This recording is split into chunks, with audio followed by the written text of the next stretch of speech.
just can't be true.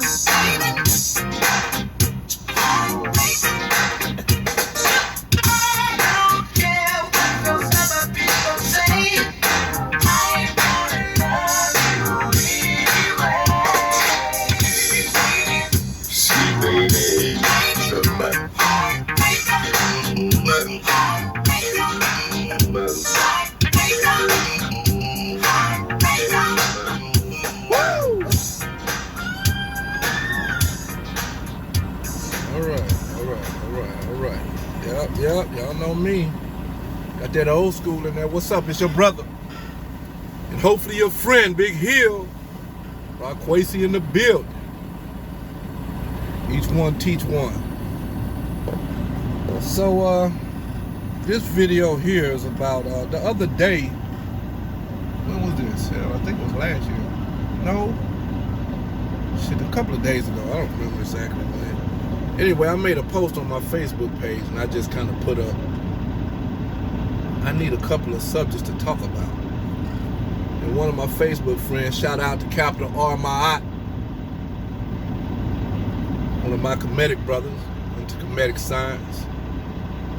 You know, I checked out his page, man. He got a lot of good stuff on there. He just put a couple of topics on there, man. I wasn't really expecting nobody to say anything because I know motherfuckers ain't paying attention to me anyway. I do this for my own gratification and my desire to share information. And being a talkative person and a very loquacious person, you know, I just feel the need to make videos, you know, especially at times now where I'm sitting back waiting on the load, and just talk about something that's relevant to black culture, relevant to growing spiritually, and relevant to basically just trying to be a better person. Because I'm a big fan of people becoming better versions of themselves, because I know firsthand, I've experienced firsthand going from the darkness to the light spiritually, man, you know what I'm saying, and being a real dark, spiritually, mentally, and emotionally dark person, and then undergoing a process that brought me out of that darkness into the light, you know, spiritually, mentally, emotionally. And far as knowledge is concerned, because darkness represents ignorance and light represents knowledge, wisdom, and understanding. And over the years, I've acquired that. So he just put a couple of topics on, and I was like, wow, these are pretty good topics. So what I'll do right now is I'll try to do them from justice. You know, I didn't take no notes, but I did write down what he said. Getting a little older now, you know, my memory ain't what it used to be. Still pretty good, but you know, I like to get stuff the way it was presented instead of me transliterating it in my head and putting it out the way I thought I heard it. But it says what he wrote was, the first topic was self-reflection, to be a better person than they were yesterday. And the second topic was male ego's effect on black males working together in the community. And I think those are two very good topics, you know. Especially that self-reflection, man. Because that's one of the most important things a person can do. You know, if you were like me, you were always one, man, who was quick to blame others. You know, 19 years ago, when I stopped drinking and drugging, and I began to recover and begin to work on myself to become a type of person who didn't need to drink and drug. You know, I done that by way of a 12-step program. And the 10th step in that program of recovery, you know, the principle of the step is perseverance. And what the step states is continue to take personal inventory. And when we are wrong, promptly admit it. That's self-reflection. And in our literature, and I'm gonna share this because this piece right here helped me. Matter of fact, I committed it to memory because it was so powerful. And it was something I often reflect on even today, 19 years later. It says, for the wise have always known that until self-reflection becomes a regular habit, one cannot make much of their lives until a person admits and accepts what they find and patiently and persistently try to correct what is wrong. You know what I'm saying? So that right there is a mouthful, but what that basically is saying is that, man, I have to be in the mode of operation where I'm looking more and I'm being more introspective than extrospective. I'm looking within. I'm always looking in the mirror. I'm always analyzing myself. I'm always reflecting on my faults, on the things that I need to improve by myself.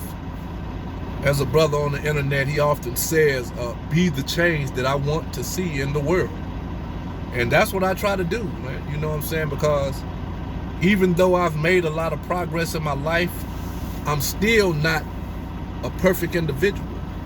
I'm nowhere near. I'm a whole lot better than I used to be, but I'm still a flawed, and I'm gonna die with flaws. I'm gonna die with character defects. I'm gonna die with shortcomings. I'm never gonna be someone who's 100% perfect, for lack of a better word. So on any given day, now that I've practiced that way of life for almost 20 years, self-reflecting, like it says, self-reflection to be a better person than they were yesterday. On any given day, that's all I'm trying to do, man. I've been a wicked, evil, violent person. I spent the better part of 20 years being evil, wicked, and violent. Man, I'm talking about, man, what? I don't even want to get into that, but you know, and I reap the benefits thereof. I've been shot, I've been stabbed, I've been on my deathbed. You know, I remember when I was about 24 years old, my mother used to tell me to take her to work and hem me up in the car and try to tell her 24-year-old son, in her way of saying it, was she was teaching me a biblical principle.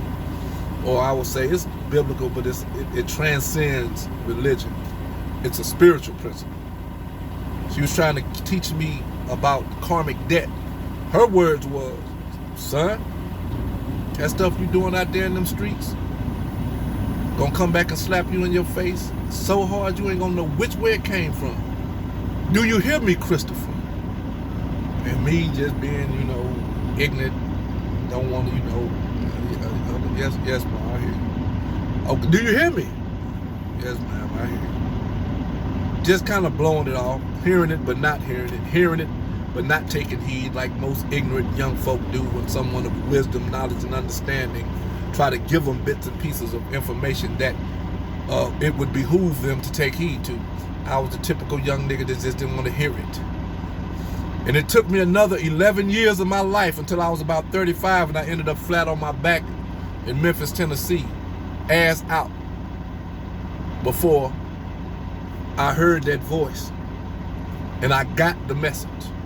That's why today I'm very careful about how I treat people in word or deed, the very energy that I emanate, because I understand laws of attraction and universal laws. I know what I put out into the universe is gonna come back. That's one of the hardest, that lesson I have learned through bitter experience. So today, man, you know, on any given day, that's all I'm trying to do, man. Is just be a better person than I was. And when I find myself in jams or in undesirable situations and circumstances, I've been taught to look at myself, start with myself first when I think, because you know, you could be a victim of circumstance, but that's not the norm. That's the exception. Normally, when people are in undesirable situations and circumstances, it's a direct result of their own choices and decisions. Oftentimes, selfish choices and decisions. So, you know, self-reflection, man, I would suggest and encourage, exhort all my brothers and sisters. Always take time to do that, man. Never ignore your self-accusing spirit. I call them the big homie. You know, that's the big homie within, that voice that you hear. When you hear that voice saying, man, you know better than that, don't do that. Or mine talk to me a little bit more. He's like, what the fuck you doing? You know better, man. Really? So you doing that, or really you did that? That's the self-accusing spirit. Don't never ignore that, because that's like an inner compass. See, today, now that I've developed character and morality, because back 19 years ago, when I really started taking a look at myself, those were the first two things that I had to admit that kind of, I was raised with certain, my mother and father instilled certain things in me, moral, ethical things. But being out there in the streets like I was, a raging drunken dope fiend like I was, man, my morality and my ethics, I cast them to the side. Because I was being driven by an addiction that didn't matter. Like, nigga, whatever I need to do to get this dope, I'm going to do it, you know, within reason. I ain't talking about no more crazy shit. I'm talking about as far as taking shit from people and hurting people. Yeah, that was who I was. And, shit, man, I learned that, you know, when I looked at myself in recovery, I said, man, you are a man of very low morals and character. So it was at that time, 19 years ago, that I decided that I was gonna become. Because when I looked at myself, because you know that program of recovery, there's a fourth step that talks about taking a fearless and a thorough moral inventory. And I was morally depleted. You know what I'm saying? I'm the kind of dope fiend, I'd steal your shit and help you look for it. Like most crackhead motherfuckers and drunks and shit. So I decided at that time to become a man of high character and high morality. Because I knew that if I strived to become that, that would separate me from most men. From an average man, at least. Because an average man don't operate with high morality and high character. They have average morality and average character, which means that they could be easily swayed. But when you become a man of high morality and high character, then you become a man that's guided by a moral compass. That's me today. Most of the decisions I make come from a place of morality. What's right and what's wrong. Some shit you just don't do. So, you know, and all that started with self-reflection. Reflecting. Becoming a man that takes time daily to look at himself, identify the things in his makeup, the things in my makeup that's objectionable to me, and start working on it. Stop taking other people's inventory. Stop looking at other folks trying to figure out what's wrong with them, pointing to them, talking about them, they, this, that. No, look in the mirror. You know, I remember, man, the dude that was helping me, we called him a sponsor in the program of recovery, helping me get sober. I used to go early on, when I started growing a little bit, I'd get a little spirituality after about a year or two, and I'd sit in my spiritual seat of self-righteousness and start talking about other people in our fellowship that I thought shouldn't be talking a certain way, this, that. And when I went and talked to him, he told me someday that was real powerful. He said, man, look, man. He said, most times you sit down and talk to me, man, you're talking about other people and what they do. He said, this is what you need to do, bro. When you get home, he said, go straight to your mirror. Look at that person. Stand there and look at him. Find something wrong with him. And talk about that. And if you walk away because you didn't find nothing wrong with that person, go back and look again, because you probably missed something. And that's my message to everybody. You know, stop looking at other people, man. Look at yourself. Self-reflect. Reflect on yourself and what you need to change about yourself. You understand? And do that work, because that work will make you a better person. Now, the male egos, it said, and the second one was male egos effect on black males working together in the community. See, I could have talked on about that. Both of these, I could do a video separate, but I'm going to go ahead and do both of them together. says it says male ego's effect on black males working together in the community. What I say about that is most people don't even know, man, that they living in their ego. And the ego is a false sense of self. When you live in your ego, you're living in a lie. The ego, you know, you have to understand what the ego is. You got the ego, the super ego, and the id. And these are just basically personality traits. You know, they states of mind and personality that operate. And if you don't know what they are and how they operate, you can easily find yourself living in these. And the ego is a psychopath. He's want to be out front and center. He's never wrong. And he want everybody to see him. You know what I'm saying? And he do shit that he don't care. And for a lot of years, I lived in my ego. But when I started getting sober, I realized someone that had been sober for years. Matter of fact, the person who told me this, at the time I was 35, and this brother was like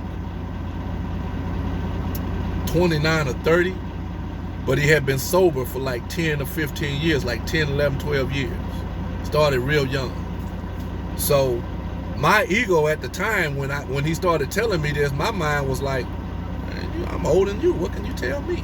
Right there, that was my ego, and he told me that. He said, I'm trying to tell you something, man, that can help you, but your ego won't allow you to hear it. So, you know, when you got people that's trying to work together for the betterment and the benefit of the community that they're in, egos will clash, because I don't want you to outdo me.